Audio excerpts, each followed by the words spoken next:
Aquí podemos ver la implementación del taladro de pie en el programa hecho con el logo. Lo hemos transferido al autómata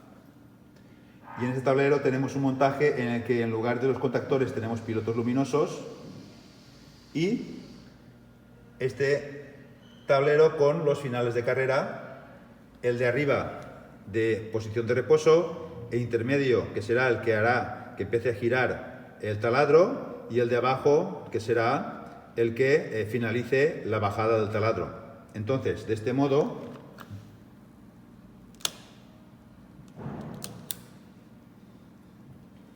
si estando pulsado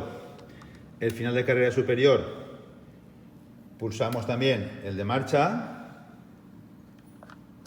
empezar a bajar, aquí necesito dos manos, no se puede ver porque estoy aguantando el móvil y no se puede pulsar el final de carrera simultáneamente con el pulsador, ¿vale? Pero entonces empezaría a bajar, a medio camino empezaría a girar el taladro hasta llegar a el final de carrera de abajo en el que cambia de sentido de giro, para de bajar, cambia de sentido de giro y a los 3 segundos empieza a subir. Y entonces, cuando llega a medio camino de la subida, con